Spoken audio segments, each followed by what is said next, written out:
Cerebrospinal ஃப்ளூயிடுங்கிறது CSF. அது வந்து மூளையிலே உள்ள வென்ட்ரிக்கிள்ஸ் இருக்கும். Lateral ventricle, third ventricle, fourth வென்ட்ரிக்கிள்னு அது ஒரு சின்ன சின்ன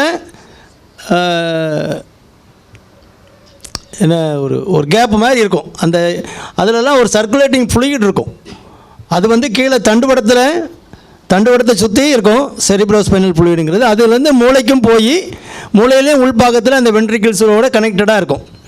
அங்கே வந்து செக்ரீட் பண்ணுறதுக்கும் அந்த செரிப்ரோஸ்பைனல் ஃப்ளூயிடுங்கிறத சுரக்கிறதுக்கும் அதை ரீஅப்சார்ப் பண்ணுறதுக்கும் ஒரு சிஸ்டம் இருக்குது. சுரக்கக்கூடிய சிஸ்டமும் இருக்குது, அப்சார்ப் பண்ணக்கூடிய சிஸ்டம், திரும்ப உள்ள ரத்தத்தோடு உறிஞ்சக்கூடிய சிஸ்டமும் இருக்குது. இந்த ரெண்டுலேயும் ஒன்று அதிகமாக சுரந்தாலும் அல்லது உள்ளே உரிகிறது குறைஞ்சாலும் அந்த ப்ரெஷர் கூடிரும். செரிப்ரோஸ்பைனல் ஃப்ளூயிடுடைய ப்ரெஷர் கூடிச்சுன்னா மூளை வந்து விரிவடையும். அப்போ வந்து ஹைட்ரோகெஃபலஸ், சின்ன குழந்தைகளுக்கு சில குழந்தைகளுக்கு தலை பெருசாக இருக்கும், அந்த மாதிரி ஹைட்ரோகெஃபலஸ்ங்கிறது வரும்.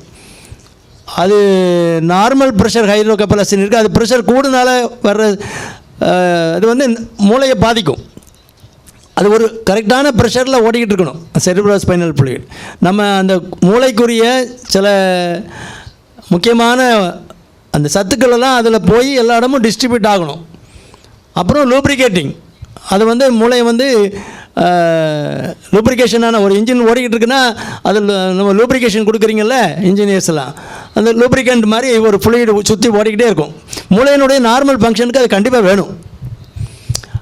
இப்போ சில மூளைக்காய்ச்சல் மூளைக்காய்ச்சல் வருதுன்னா என்னது அர்த்தம்?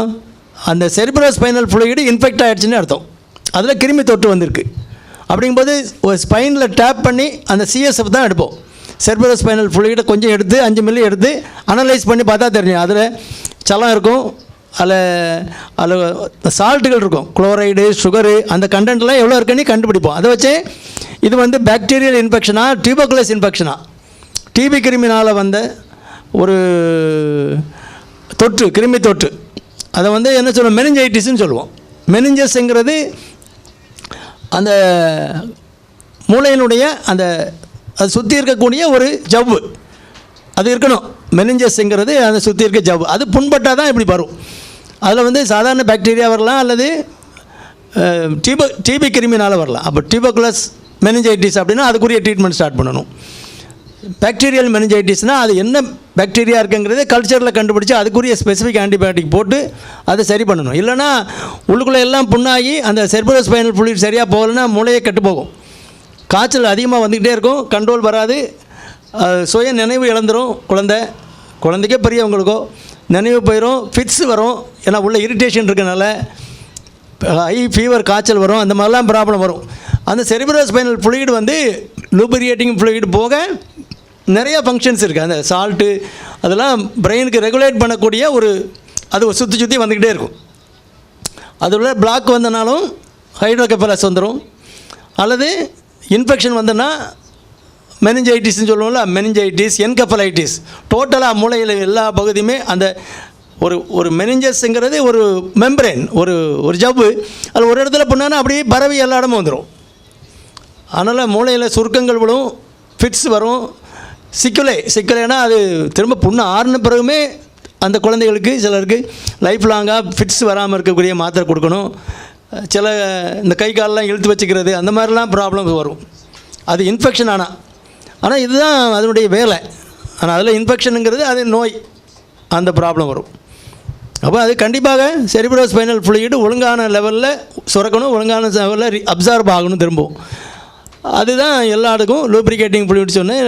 நிறைய மினரல்ஸு, சுகர் எல்லாமே சப்ளை பண்ணக்கூடியது அதுதான். ரத்தத்தின் மூலமாக வரும், ரத்தத்தின் மூலமாகவும் உள்ள நீங்கள் உள்ளுக்குள்ள உள்ள மூளையில் உள்ளுப்பாகத்துக்கு கிடைக்கும். மற்றபடி இது ரெகுலேட் பண்ணணும், அந்த சர்க்குலேஷன்லாம் ரெகுலேட் பண்ணுறது செரிப்ரோஸ்பைனல் ஃப்ளூயிடுங்கிறது. அது லீக் வந்தோன்னா இன்ஜினில் உங்களுக்கு ஒரு ஆயில் லீக் ஆச்சுன்னா என்ன ஆகும்? அதுதான் ஆக போகுது. அது நார்மல் ஃபங்க்ஷன் போயிடும், பிரெயினுக்குரிய நார்மல் ஃபங்க்ஷன் போயிடும்.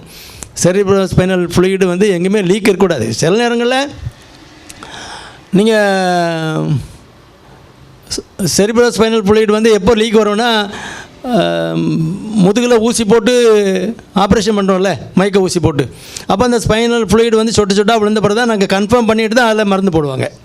அப்போ சில நேரம் அப்படியே படுக்க வச்சுருவாங்களா, அந்த குத்திட்டு எடுக்கிற அந்த நீடிலேருந்து கொஞ்சம் கொஞ்சமாக லீக் ஆகி வரலாம்.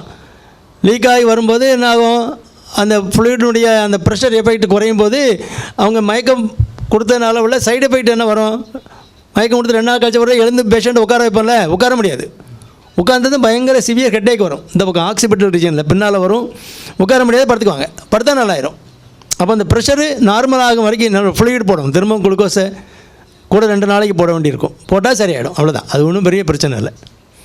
செரிப்ரோஸ்பைனல் ஃப்ளூயிடு லெவல் குறைஞ்சா நிறைய ஹெட்டேக், சிவியர் ஹெட்டேக்கு, நிறைய காம்ப்ளிகேஷன்ஸ்லாம் வரும். பிபி டவுன் ஆகும், பிரச்சனைகள்லாம் இருக்குது.